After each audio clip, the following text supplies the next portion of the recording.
Ross Tucker, CBS Westwood One color analyst. And were you on the call for anything this weekend? No, actually, I'll be on the call Saturday for the Chiefs and the Raiders on that Saturday doubleheader. But it was nice, actually, Dan. I was home on Christmas Eve. I was able to watch, New Year's Eve, able to watch the college football playoff game. I think it was maybe my second weekend since August 5th, maybe, where I didn't have a game. It was kind of nice, actually, to just be a normal human being on some level. All right, let me ask you this question. Speaking of the Raiders and the Chiefs, that'll be on Westwood One Saturday. If both were available, Derek Carr or Jimmy Garoppolo, same price, who would you take moving forward? Oh, I would take Derek Carr. Yeah, and there's several reasons for that, I would say, Dan. The number one reason, though, is just the injury history. Yeah. Derek Carr, other than when he broke his leg that one year when they went to the playoffs, he stayed very healthy and been very durable. Jimmy just hasn't. And also on some level, Dan, feels like whoever else Kyle Shanahan puts on an offense, you watch him and you're like, this guy might be remember CJ Beathard, Nick Mullins, like all the guys, you're like, you know what? This guy, now it's Brock Purdy. Now Brock Purdy's the guy that we're like, is he a starter? That's a great point. It seems like almost everyone that's in that offense ends up playing pretty well. I'll take Derek Carr. Okay, so what happened with Derek Carr? He was a healthy scratch, not going to play against the Chiefs, not scheduled to. Why? Josh McDaniels and he were not a great fit for some unknown reason. You think it's over? You think it's over? Oh, yeah. Okay. Yeah. I think once you make this move and you have him away from the team, like he wasn't even at the game. He's away from the team for these 2 weeks. It's tough to go back. He's got over $40 million fully guaranteed if he's on the roster by some date. I don't know if it's February 15th or March 1st or whatever. So I think they're going to try to trade him. I think, to be honest with you, it's funny, Dan, because it's a bad look for Josh McDaniels because pretty much across the board, everybody was on the same page. Derek Carr was a top 12, maybe top 10 quarterback last year. You know, after all the Gruden stuff happened without Davante Adams, he led them to the playoffs. Heck, they were inside the 20 against the Bengals in the wild card round. So Derek Carr was coming off a really good year. It's why Davante Adams wanted to go there. It's why the Raiders gave him a new contract.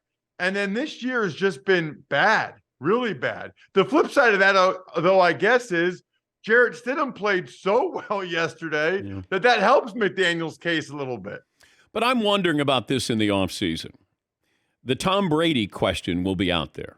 Yeah. Because if you said to Tom Brady, who looked unbelievable yesterday, they're going to host the Cowboys probably in the playoff game, and the offseason coming up, could you see Tom Brady going to the Raiders if, let's say, he plays one more year, more likely to go to the Raiders or stay with Tampa Bay? Dan, I'm going to take it a step further. I think Tom Brady will play next year, and I think Tom Brady will be a Raider. Now, there's a lot that has to happen, but I think it's more likely that he plays than doesn't. He doesn't sound like a guy that wants to retire. And I think it's more likely he goes to the Raiders. He's going to look at them and see Josh McDaniels. They've got Chandler Jones and Max Crosby off the edge. Davante Adams. He loves guys like Hunter Renfrow. We know that. Darren Waller at tight end. You know, they tried to make this happen a couple of years ago. Evidently, Dana White was trying to broker the deal with Mark Davis. I don't know how that happened or how that works. But I just think Brady would love to be in Vegas. He'd love to be with McDaniels. I think Mark Davis would love to have him. I think McDaniels would love to have him because then it's year two. McDaniels needs to win. Brady always wins. I think it's not 100% or even 75%, but I think there's a decent percentage chance that it happens. Because you're looking at Brady and you say, all right, you want to play for a championship again. What place that's going to be open gives you the best chance to win a championship? I got Josh Jacobs, who was unbelievable this year. I got, Adams.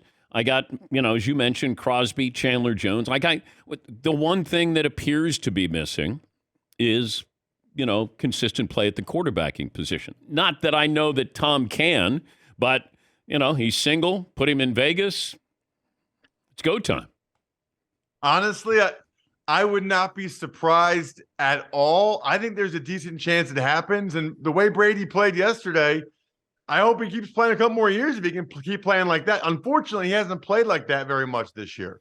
Well, it helps that Mike Evans, it felt like, was open every single time that Tom threw the ball. What was that? I don't know. What was that? I mean, we've been talking for weeks about how Steve Wilks has done such a great job as the Panthers interim coach, and he might get the head job. How you let Mike Evans get behind the entire defense, not once, not twice, but 3 times. They were up 14-0. They were up 21-10 in the fourth quarter, and they let it happen 2 more times. Oh, there's Mike Evans down the right sideline.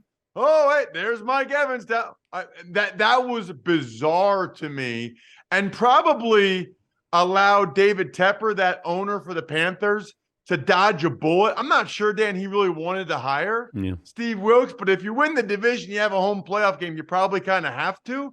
So maybe that allows Tepper now to hire the guy he really wants to, whoever that ends up being. He's Ross Tucker, CBS Westwood One color analyst. He'll be on the call, Westwood One Radio, Saturday, 4:30 Eastern, Raiders and the Chiefs. All right. If you ran the Giants, what do you do with Daniel Jones? What do you do with Saquon Barkley? Daniel Jones, at worst, I franchise tag him. And I had a guy come on my podcast this past week, Dan, Michael Giannitti from Spa Track. He thinks Daniel Jones is going to get offered a lot of money if he hits the market. I agree. Wait. What's a lot of money for Daniel Jones? Is he a $40 million a year guy? So it's interesting because there really isn't any middle ground between like the high-end backups at $8 million and the guys making over $40 million. There's this huge wide chasm. I think Tannehill might be the only guy in between. And then guys like Geno Smith and Daniel Jones probably should be in that range. Like they should be like $25 million a year. Right? That's what they should get this offseason. Yeah. But it only takes one team. And Daniel Jones is young. He runs very well. And someone's going to look at that and say, you know what? He's never had a good O-line. He's never had good receivers. Yeah. And he led this team to the playoffs. He's done a really nice job.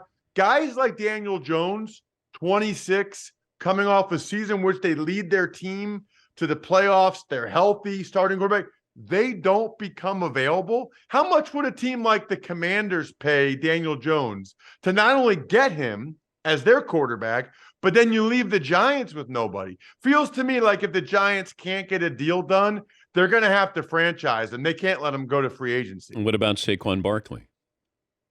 That's interesting, right? Because they can't franchise both of them. My guess is they'll be able to get a deal done with one of them and franchise the other. I think they'll be able to get a deal done with Saquon because I don't think there's as much of a market for Saquon as people might think. The injury history, the position, and there's a lot of running backs that are going to be free agents. I mean, you mentioned Josh Jacobs with the Raiders. He's a free agent too. So there's a lot of guys that are going to be available at that position. I think the Giants probably get a deal done with Saquon, who realizes, I mean, he's from like an hour and a half from New York, in Northeast Pennsylvania. He likes it there. I think he understands the value of the marketing there in New York. They are now making the playoffs. I think if they give him a pretty good running back deal, I think he takes it and stays there. Help me understand the Jim Harbaugh situation where you've gone to the Final Four back-to-back years, haven't played for a national championship, and the rumors with the NFL, here they come again, that Denver reportedly is interested in talking to Jim Harbaugh. Last year it was the Vikings. What's going on with Jim Harbaugh? Last year, after the Vikings more or less turned him down, they decided they wanted to go in a different direction with Kevin O'Connell, which, by the way, has been a terrific hire. Harbaugh said, I'm done with the NFL. I want to be at Michigan for as long as they'll have me, blah, blah, blah. The interesting thing is nobody really believes that. because most guys don't like the recruiting part of it. And you know that, Dan. And now it's not just the recruiting part of it. Now the transfer portal is ever present. I mean, they've already lost a couple kids to Iowa, that weren't playing quite as much as they wanted at Michigan. You got the NIL stuff. I just think most coaches with what's going on at the college level are going to be very intrigued by the NFL, where at least there's a set standard of rules and everybody knows what the playing field is. I would not be surprised if he takes a head coaching job in the NFL. I think he'll probably get offered one. Good to talk to you. Happy New Year to you. Thanks for joining us. Always. Likewise. Happy New Year to you guys. That's Ross Tucker, CBS Westwood One color analyst. We'll take a break. Your phone calls coming up next.